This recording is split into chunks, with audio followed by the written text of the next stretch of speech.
tell it well.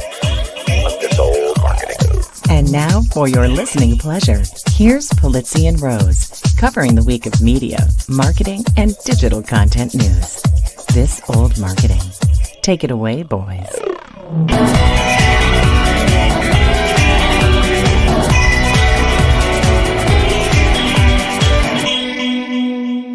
Hello, everybody. Welcome to This Old Marketing, brought to you proudly by the HubSpot Podcast Network, the audio destination for business professionals. I'm Robert Rose. Well, welcome to episode number 453 for Friday, November 8th. Yes, Friday, November 8th, 2024. And with me, as always, is my pal, my colleague, and a guy who's feeling right now just exactly like he did at breakfast when he and I had it in November of 2016, Mr. Joe Pulizzi. Here we go again. You had to bring that up. Yeah, here we go again. But we had each other. Not like this year. I was all alone. Yeah. In the corner, sucking my thumb. Yeah. Yeah. So I know we're gonna talk. Here's the thing. Yeah. I saw Stephen Colbert had a great way of putting this. He was like, people were saying, and I did have actually a couple of people to me like, what are you going to do on the show this week? Like, how are you going to do a show? And I said, look, and this is paraphrasing Stephen Colbert, exactly what he said. He said, look, it's not that I have to do a show. I get to do a show. And that is an important thing for us to remember, is that we get to do this show. We are privileged, and we are thankful and have tons of gratitude for getting to do this show no matter what. And, it's a great point. I was working on my Content Inc. podcast for Monday, and it was, hey, bad things happen. It's how you react to them. So that's right. Basically, what do you want to do? Do you want to, kill that TikTok channel and write that book? Do you want to start that business? You want to go after that new job? It really puts things into perspective about what's important. So what's important? Either side. What's important to you? Let's stop watching news for a little bit. Totally. Stop doing and start doing the important things. So, yep. Hope is, as Andy Dufresne said in Shawshank Redemption, hope is the best of things. It's the greatest thing. And so there you go. You used to put that in all your presentations, and I appreciated it. I do. It gives me some hope today. Yeah. I don't know. I think that maybe what we should do today is maybe talk about some of the marketing aspects, so we can learn. Exactly. Yeah. Learn from some of this. I know I definitely have some takes, hindsight being 2020, where I saw kind of both campaigns, but it is interesting. I mean, by the way, for those of you who are new to the show, Robert and I voted for the other person. Yeah, right. In case it wasn't clear. Yeah. It's actually Lee Odin had an interesting little take on his Facebook page and said, boy, I really realize that I'm in a bubble of people that think a little bit differently than 72 million people in the United States. So, Well, here's I think there was a few people who had some really interesting, which, if you think about it, shouldn't have been a surprise, right? Because I think the hardest thing is that for those of us who were in the other bubble, that we were shocked and surprised by the results because of where we live and breathe and consume media. And it's a stark reminder that if you don't think you're in a media bubble, you are in a media bubble. Yep. We're all in a media bubble. And so the interesting thing was, it was actually Tamsin Webster who I thought had a really good sort of take on this, where she said the message, like it or not, that was, on one side, the side that we tended to lean toward, the message was believe in me and don't believe the other guy. And his message, as convoluted as it was believe in yourself, and believe what you see, believe what you feel, right? Do you feel like things are better off? Do you feel, and people went, this is how I feel right now. And everything else got trumped. Forgive the pun. I didn't mean it, but everything else got trumped, but other than how people felt in that moment. So many of the discussions it was like, the economy and immigration, it doesn't matter what the facts are. It doesn't matter. The fact, the real, and I was reminded that I teach this in my storytelling class, right? In my storytelling class, I say facts are not as important as changing your beliefs. Facts are not the truth. Facts, the truth is what we believe about the facts. And so what we believe in is what changes things. It is what is the driver and catalyst of change, is our belief system. And he very successfully, it seems, has created that catalyst of belief. And we can hate it, right? Gravity doesn't care. And so that's where we are. So we just have to tell a better story. It's interesting. My youngest is struggling with this quite a bit, and we were just talking through, why things happened and whatever. But I remembered the line from The American President, the famous Michael Douglas line at the end of that movie. It's like, it's easiest to sell fear in political campaigns. So it's like, you go back to 100%. a better time and a better way, and it's their fault. It's immigrants' fault. It's just funny. I know somebody that's really close to me that has been freaking out for the past year about immigration. Oh my God, it's out of control. It's this person who I'm talking about hasn't seen an immigrant for 70 years. Right. So but the fear about, oh my God, the world's coming to an end, because it's really sold well. And with the way media is structured today, fear is easier to sell. Absolutely. Yes, it always has been. It just caught on.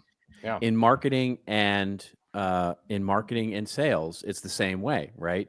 When we sell technology, or when we sell, we've talked about it on this show before, when purveyors of AI right now are selling AI in so many ways. What are they selling? They're selling the fear that you need to get good at this, or else you're going to lose your job. And that's it's not a dissimilar thing from selling the fear of the fear of the future, right? I talked to somebody else few days ago before this whole thing happened, the final, and I said, well, what's the most important issue to you? And they said, the economy. I said, right. All right, what's going on with the economy that troubles you? I said, oh, stock market, inflation out of, and I'm like, and oh man, I want my taxes. And I'm like, where are you getting your information from? I said, stock market's at an all-time high. I said, we brought down inflation faster than any other country in the world right now. We're actually performing the best economy, performing better than any other country by far, if you look at comparables. I'm like, so it's like, you're right. You're absolutely right. The facts don't matter. It's absolutely. It's how they feel, right? Because they don't feel that, right? Yeah. I don't feel that. I don't. That's not. The so much of it is, well, that's not my truth, right? That's that's the response. It's not my truth. It's not what I feel. It's not what I see, and we can blame that on the media bubble if we like, but it's also a sense of, that's not what they see in their daily lives. And so therefore what they see is what they believe. Right. And so what hasn't happened is an ability to reach those people and convince them otherwise. And boy, we can lament the media here, because I think, what I'm most disappointed in is how mainstream media in particular has created a level of equity between the two sides, between those two things, right? Where, one has to live up to one standard and the other side has to live up to another standard. And we look at them as two equal arguments, right? Where one is just not based in reality. And that helps in other words, it's in this sense of being quote unquote fair, and equal, but it's not, because the weights aren't equal. And that has been, and then the other thing that I'm extraordinarily disappointed in is looking at vote counts, right? The total vote counts. The Democrats just didn't show up. I mean, I There look at the wasn't that enthusiasm. Yeah. there, we can look at it all day long, but the redder states were redder and the bluer states were pinker because she got 61, I think the total was 61 million total votes, and Biden got 81 million total votes in 2020. And so she's 20 million votes shy. I think she'll end up with 70. It'll be about 10 million difference from what I've read. So yeah, you're right. There's a lot less. There's a lot of people who didn't show up, and then there's a lot of people on the other side who did show up, right? Because his vote count is almost exactly the same as it was in 2020. Not a lot of talk about electoral college this year, though. I have to. A lot of things aren't being talked about. But the one thing I thought was funny, nor is there. Go ahead. I mean, I was just gonna say, nor is there a lot of talk about how the elections are rigged, right? Rigged. I mean, all of a sudden that issue just magically went away. Jay Bear made that comment on Facebook. He's like, okay, so this one's legit. So this one's okay because it worked out. This one's right. This one's fair. So where do you want to take this? Where do you want to go? I think there's a couple of news items that we can talk about to really focus in on marketing here, which is the one here is that we can play around with is coming out of Axios, and it's basically about media and marketing, and and we'll get to winners and losers, and we've got a rant and a rave as well for the show, but we're going to keep it probably pretty short today, just because. And so but talking about what's going on in marketing and media, this is a nice tee up for that, because the Axios article opens up by saying, look, former President Trump and his allies have vowed to go after the media in a second presidential term, but a strong U.S. legal and regulatory framework means bullying and harassment campaigns would probably be more effective than leveraging presidential powers. In other words, are there political levers that the former president and now current president-elect could pull to target media companies he doesn't like? The answer to that is yes, but campaigns and lawsuits that drain companies of time, money, resources, and trust are much easier and can be just as punitive. In other words, he can use the mechanics of the government now like he couldn't before. For example, he has suggested that regulators should pull CBS's broadcast license. He's thinking about rolling back decades-old media ownership rules. He's talking about the FCC chair and how, what's going on there. We've talked about his stance on social media. I've seen predictions that basically it looks like Elon will probably just acquire Truth Social and just merge it all into one thing. There's a lot going on here that's going to affect our lives as marketers and communicators, and so it's worth thinking about, like, okay, what do we need to do to start to think about preparing for this? So I think that if you're in the traditional media space, outside of a couple channels, I would be very concerned, because I think you're going to see regulation move from all the things that we have regulated, energy and anything around the environment. And of course, I mean, you and I knew that the election was over when Bitcoin hit an all-time high. Like, I knew right away. I'm like, okay, no regulations on that. So it's going to be interesting. And that's moving, I think, toward traditional media. And you're going to, with the lawsuit against CBS, which is a nothing lawsuit, but that takes resources from CBS and others that have to deal with that. It's really interesting where I think you're going to see, and we saw this play out in the election, more power and influence go to individual creators. And we saw that. I think the one, and I wanted to get your take on this, because you always say it's your story to tell. Yeah. Tell it well. Yeah. And I take this back to Biden and then into what Harris has done. They did not tell their story. They did not get out on the podcast like Trump. Trump was on more than 20 different individual creator podcasts, including Joe Rogan. Biden never made appearances for obvious reasons, but they sheltered that. But then they kept that strategy for Harris. And didn't get out there. Well, she did make it out. She made it out on Call Her Daddy. And, Yeah. She did four Yeah. 4 podcasts. And honestly, all the voting had already started when she got on a lot of these things. Fair enough. Yeah. So what are we waiting for? Now I get it. It was an abbreviated campaign because of everything with Biden stepping down, which is a whole nother issue that we can talk about. But she is very good in front of a camera. She's very quick-witted, and it's almost like let her go.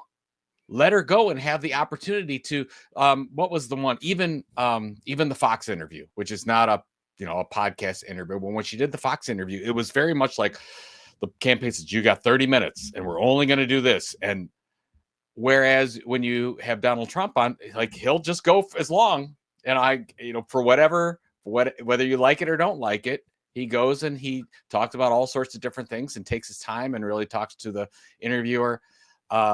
I think they just didn't let her go and be herself and communicate on all these media channels. And I think ultimately that crushed the whole campaign because they didn't tell their story. Everyone else got to tell that story. I partially get that. I partially buy that. I mean, let me put it this way. I buy what you're selling, but I think the reasons are slightly different. I think she didn't tell her story because, one, I think when the Monday morning quarterbacking begins, and it has already begun. Well, we're doing it right now. So right. And so I think so much of this will be chalked up to the fact that they switched horses or not late in the race, right? Too late. If they had, and I think what a lot of people, so I actually directly heard from, so someone, very much like what you talked to, a person, a friend and family member who it just enraged me when I heard it, but it was like, I can't, what do you do? It was this person said to me, I said, hey, did you vote? And she said, no, I didn't vote. And this, and this is a woman who didn't vote. And I said, I can't believe you're not voting. Why are you not voting? And she said, well, because I don't like Trump, but I don't really know or care about Kamala. And I said, oh, well, that's really interesting. And I think that story, because if you look at what story that side told, which was everything was about them, right? It was they're bad, and so she didn't tell her story, right? She didn't focus. The focus wasn't on her story, and maybe they didn't have enough time. Maybe they didn't want to bring it out. And so they didn't make anybody care. Right. And anybody, you know what I mean, right? It's that there was a large enough group of people that just didn't care either to not vote or to just go, but the other guy makes me care. Right. I may hate it. I may hate watch it. It's, I may hate what he says, but at least he makes me care. And that, I mean, there's something to be said for that. Right. There's absolutely something, yeah. Well, and I was talking to my son about this, just about how well Donald Trump is known. And I said, Donald Trump might be the most well-known person in the world. I mean, he's been basically campaigning for president for over 20 years. That's right. I think he started on the Letterman show in the 80s. Yeah. He has been in the media spotlight for that long. You know exactly what he stands for. And we talk about this with content tilt and differentiation and everything with marketing. It's like, what do you stand for? And are you communicating that message? Yeah. And I guess it is fair to say. Consistency. Yeah. Consistency with the other side. Exactly. What do you stand for? Yeah. You need a lot of time spent, which they didn't get a lot of time spent with the American people on the Harris side, and not a lot of consistency either. Yeah. So you don't hit either of the two main aspects in order to engender trust. Yeah. So, yeah, it's an interesting time. I mean, I think it's interesting because we talk a lot on this show about social media platforms, regulation, privacy. I mean, you mentioned to me when we were talking backstage about the idea that, well, that it puts a pin in the whole TikTok thing, right? And so, where do things go from there? Yeah, it's interesting. There were quite a few articles popping up. There's one on Fast Company here that I can bring up here that we can see. But basically, the whole idea of I have to change because I was talking about the ban of TikTok forever and ever and Sure, ever. yeah. And now it's simply probably not going to happen. I would imagine it's going to be a slap on the wrist.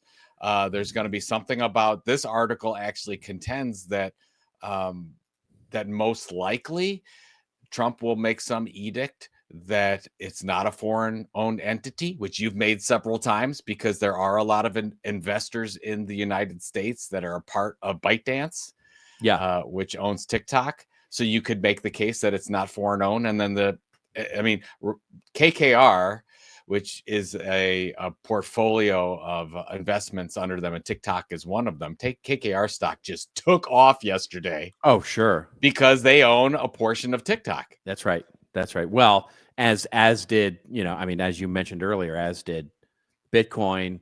The stock market. Coinbase. My wife the stock market was up. Yeah, the Dow was up 1,300 points or whatever. I had really cleaned out my portfolio this year, just to sort of take some money off the table. I'm an idiot, of course, for doing that. But I left a couple of sort of one of the things that I left in was my Nvidia stock.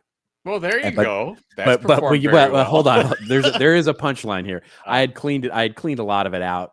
Sort of I try and do it a lot of end of year every year, and sort of just see where things are and clean a lot of things off the table.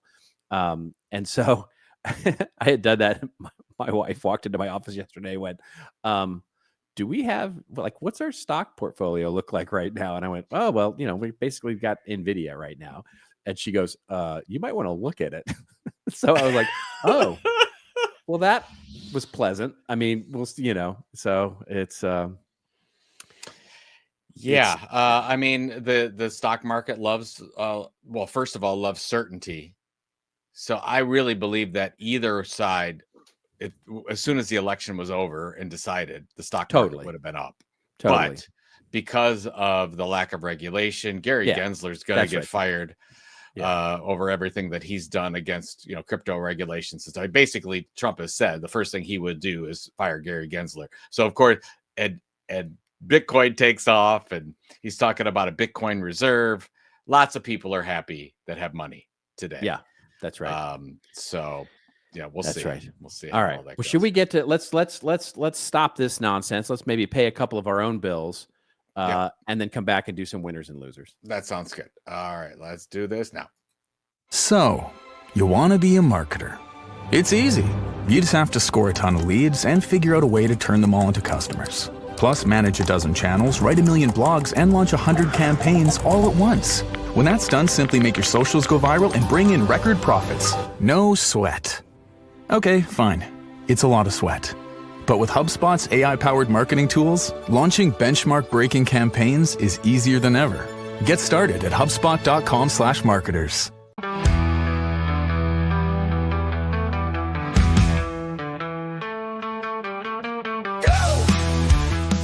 There are a million podcasts out there, so which one should you follow? Well, why not try My First Million, hosted by Sam Parr and Sean Puri. It's brought to you by the HubSpot Podcast Network, the audio destination for business professionals. My First Million features famous guests like Alex Hormozzi, Sophia Amoruso, and Hassan Minaj sharing their secrets for how they made their first million and how to apply their learnings to capitalize on today's business trends and opportunities. You can find My First Million wherever you follow your favorite podcasts. Still turns it back. All right, should you might actually have some marketing winners, real marketing stuff. Actually, yes. There was actually marketing stuff that happened this week, although not a lot, I would say.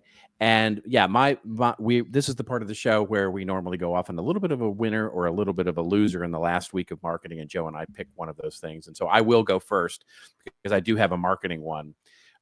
It's totally joyful. It's one of the most joyful marketing things that I've seen in quite some time. And it's basically from, do you like a good goldfish cracker? You like a good goldfish? I like a good processed cracker. Sure. Yeah. That's good stuff. Goldfish crackers are awesome. Yes. So this is just it's one of those marketing campaigns that just truly brings a joy and a smile to my face. So what Goldfish did was, and they've sent that, I wish they leaned into it a little harder even, because it was so great. They produced a limited version of, and they were trying to reach sort of the foodie marketplace. So they it's, instead of Goldfish, they renamed the product Chilean sea bass crackers, which just is so good. It's just, there's so much fun in that. And they did it for 2 weeks. They sold out, of course they did. They sold out of this limited collection that they did online, and sold out the Chilean sea bass crackers, which are just, I mean, it's the same cracker. It's just renamed. It's just such a great and fun thing. They got a lot of press coverage on it. I would have leaned into it even harder. I hope they do. Actually, I hope that this was like, let's just play with this and test it and see if it works. And then if it works, let's maybe lean in and think about it, a bigger campaign. But to me, this was just brilliant fun. I've been on a bit of a rant lately about how marketing needs to be more fun. We need to bring more joy and sort of swing for the fences kind of ideas back to it. This is exactly that. It's not a risky idea. It's not the weird, cringy thing that we saw last week with Nutter Butter, but it's just a wonderful sort of thing. And it's a huge winner for me. It says the Chilean sea bass is all sold out forever. Yeah, Same, forever. new adult sounding name, same Goldfish taste. It's cute. Yeah, it's cute. Yeah, Didn't cost them much. A little bit of buzz. Get a press release out there. You could do that kind of special edition stuff. Yeah, all the time. It's always a good thing. My winner is, have you heard of the site Nomad Capitalist? Have you heard of this site? I have not. I don't even know what this is. So I've been a subscriber. Tells you where my head's at. Yeah. I've been a subscriber of Nomad Capitalist for a while, and basically it's a site where you create more options for you and your family by being able to more easily move to another location if you needed to. I like this. So what it does, it helps you figure out where the easiest or the best place is to get a passport or to save on taxes or that kind of thing. So I read their newsletter every week. And what was really interesting is they, first thing in the morning, the day after election day, they had a newsletter come out and said, wow, President Trump's your new president. What does that mean for you? I'm under the assumption that they had a newsletter for Harris as well. And they said, as you know, we don't pick sides. We're politically homeless, but there are some things that a Trump presidency means to you that will affect your decisions on where you want to go. And it's all about creating more choices. And they went through and they said, Trump will probably do this. Or if you're overseas, be prepared to pay more taxes. It's going to be a little bit harder to move out. Like they talked about those types of things. And I'm sure, again, they had the same one set up for a Democratic president. But I just thought that was very timely. It's not anything you're going to get anyone upset. They didn't take sides at all. They just said, okay, here's what happens and here's what you should expect.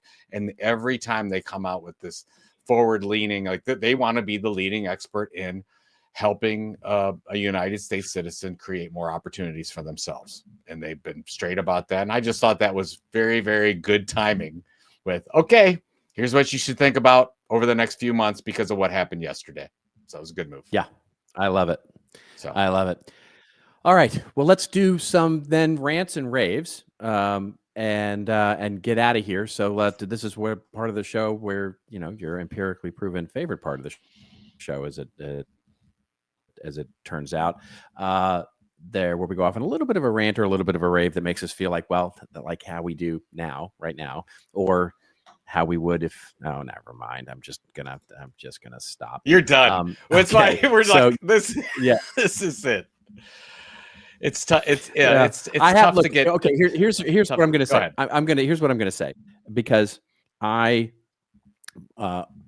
wife came to me yesterday and the end of the day, and she said, I have this weird sort of feeling in my gut of hope and change, and that weirdly this can be a positive thing.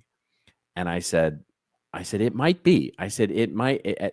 I have to acknowledge that that's a real possibility, that we could this could refocus us in a different way, our family, our friends, my business, it could this opportunity could be a sign from the universe to basically refocus ourselves around something other than politics, right? Something other than what we've been focused on for so long. So I'm coming back to the Andy Dufresne quote, right? Hope is a tremendously strong thing. So yes, it's tiring today, but by next week and the week after, we're going to get to it, get to business. Let's do it. Let's do this. Right.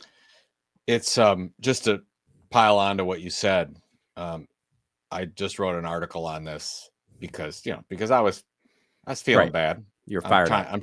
I'm trying to deal with it. And I said, the worst day of my business life, and you know this story, but the worst day of my business life was when in 2009, I jumped to 42 and we lost our biggest client. And I said, I'm a big failure. I don't know what to do. I got to go back and get a job, whatever. And because of how I reacted to that day, Content Marketing Institute and Content Marketing World were born. And it might not have happened if we didn't lose that client. So such an important thing. That's the perspective. Like, okay, great. This thing happened this to you. What are you going to do about it? But and just this is not funny at all. But I asked my youngest, it's like, well, what's the good thing that came out of this?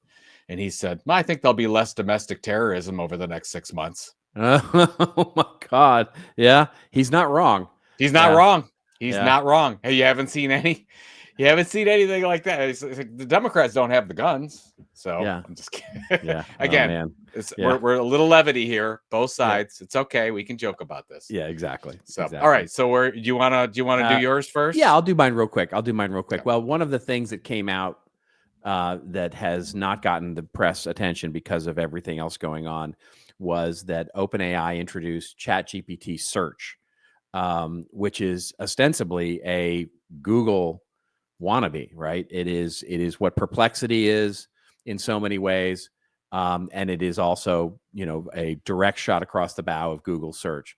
I took a deep dive. I had some time. I had some time to kill, and I wanted some distraction. So I basically took a deep dive, and I have been playing with it. I have been working with it, and I have been. I installed the Chrome extension, which basically transforms your browser bar search into a ChatGPT search. And this, I have to say, the product is really impressive. It's really interesting. It's better. It's a better product than Perplexity's search is. And it's giving you an answer in the ChatGPT type of interface, but it's also giving you sort of not only, and it sort of segments the other research results in basically two groupings. It said, one, here's the cited resources that we're using to derive this answer. And then it gives you sort of the, top, I think it's the top 12 just sort of organic search results.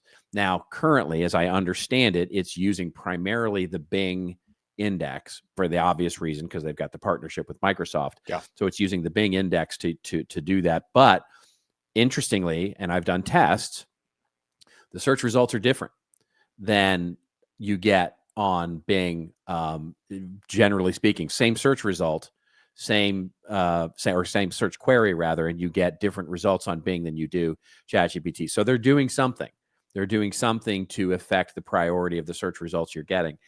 I think you can immediately see how they can monetize this in a similar way, either providing for top level search on the organic, right, sort of paid advertising a la Google search ads, or they could provide monetization in being quote unquote the cited source for the answer that you get. Lots of ways you can immediately see how to monetize this. I will say putting it I've been playing with it for a couple of days where it has become my default search engine, right? When I go to my Google Chrome bar and I just do a search in the address bar and it brings up ChatGPT, it's annoying. It's like, I really just want the two use cases basically become very, very clear very quickly. It's like, no. I just want the list of the news of the week, or I just want a list of links here. I'm not looking for you to give me an answer, right, in this particular thing. And of course it does. It tries to do everything. One fun thing I did when playing around with it was, so do you remember back in the day the Google Whack, the game Google Whack? Did you ever play that in the I don't think office? so. So Google No. Whack was a game we played back in the early and mid 2000s, where the game was, and we had it, we did it as a drinking game in our company at the end of a Friday or a Thursday or something like that. So where you have to pick only two words that go together, and you could put them in quotes, but basically the two words, and it had to produce one and only one search result. So it couldn't produce nothing, but it had to produce one search result. And if you basically got that, you won the game, and basically, God. otherwise you'd have to drink. And so it was called Google Whack. It was famous for a while, and then Google changed their way they do indexing, and you can't really do it anymore. But I took one of the old queries, one of my winning queries from Google Whack, and I put it into ChatGPT Search. And the fascinating thing was it completely hallucinated. It gave me it tried to define this term. Which it basically it wants to give you an answer. It wants so badly to give you an answer. It said, well, in legal references, this is the way that this could be used, and so this term is basically some legal reference for blah, which is not at all, right? Oh my God! You know what's great? This is some of my friends. They will never admit that they don't know something. They will make it up. That's exactly right. That's exactly right. It didn't come back with the answer of saying, hey, that's not really a thing. You know what I mean? And so it tried to answer, and it was the answer that it gave was completely hysterical. And then of course it gave, some of the 14 search results that come up now for it. So anyway, ChatGPT Search is out. I guess it's a rave more than anything else. It's a good tool. I do not believe, by the way, that it's going to replace Google search anytime soon. I don't believe any of these things are going to replace Google. I've been seeing a lot of people going, Google search is dead because of AI search. No, and no. So there you go. I love it. That's good. I'm looking forward to playing around with that tool a little bit and see how far down the rabbit hole it takes me. Mine's just a general. I had a specific rant that I thought that Kamala Harris messed up by not going on the Joe Rogan show. Mm-hmm. And even though Joe's getting some flack for that, I thought that was the Harris campaign's fault. Regardless, what I've learned from looking at both campaigns is that there's never been a worse time to be in traditional media, and there's never been a better time to become a content creator or influencer if you have a differentiated message. If you have a differentiated message and you stand for something, you can build your channel, you can do something amazing. And you're seeing, where if you look at most of the influence happened off of traditional media. You have your MSNBC crowd, you have your Fox News crowd, you have those people but most people are getting their news somewhere else. They're getting it from TikTok, they're getting it from Instagram, they're getting it from podcasts. And I don't remember, it was weird. 2020, it's hard to gauge just because we were in the middle of COVID when that whole thing happened. And we were in our media consumption patterns were in flux so much at that moment. But I think this is the first one you said, wow, look at how the power is being disintermediated. And I think that's an opportunity for a lot of people. And by the way, that opportunity is not just, we're talking about it specifically for politics. It doesn't have to be. This is in every trade channel. It's in every media outlet you could think of, consumer, B2B, nonprofit. So I would just warn, it just takes time. It takes time, consistency, and patience if you want to do it, but it's there for everyone if you wish it to be. Yeah. So it's just, I guess that's the first time it really hit me. It's like, wow, look at what's happening. Look at where the audiences are going. Yeah. And of course, podcasts had their coming out party over the last 6 months, even though we've been talking about it for 10 years on how important that medium was going to be, and Tom Webster and a lot of other people. But wow, that really came through strong this time. I think there are going to be so many lessons like that come out of this. And most of them are going to point to the fact that beneath our feet, media has completely fundamentally shifted. Yeah. And the way that people, especially young people, consume media is just not even anything we would recognize. And that recognition is going to change fundamentally the way we go to market with our products. So I couldn't agree with you more. Yep. Yep. And I hate saying it too. I think TikTok is here to stay. Oh yeah. No. And I'm that's still not for sure. I'm still not doing it, folks. Yeah, I'm not going to get on TikTok, but yeah. With what happened, I think you have at least 4 years Yeah. of runway. And maybe if there's an act in there somewhere that's made, maybe it's here for a long time. So Yeah, there you go. Exactly. All right. Well, next week we have a special show. We're going to do. We do have a special show. Oh, look, this is going to be great. It's going to be fun. We're going to do a special show because we're coming up on the holiday season here, and just so you know, over the next 3 weeks we're going to do some special episodes here because Joe's out, I'm out. There's, we're trying to match up travel schedules with everything, and it's going to be a little bit of a challenge. So we're going to make some special episodes for you coming up here. Next week, we're going to be together, and we're going to talk about our questions that we would ask each other. And we're not going to tell each other the questions. Nope. It's going to be fun. It's going to be deeply personal and questions. fun and really interesting questions that we want to ask each other for a special episode. The week after that, I will be on alone, and I'm going to do a bit of a presentation for you. And the week after that, Thanksgiving week, Joe will be on alone. I'll do a little presentation. Doing a presentation, as well. And then we'll be back with regular news shows in the early part of December. So stay tuned for that. And there you go. There you go. Now keep hope alive. We'll talk to you next week. All right. Yeah. So thanks, everybody. We so appreciate you. Yeah, we got those shows special coming up in the next couple of weeks here. Until we see you next week, and we will see you next week. Just remember, be safe, be hopeful, be filled with love, be filled with joy, and remember, it's your story to tell. Tell it well. We'll see you next week on This Old Marketing.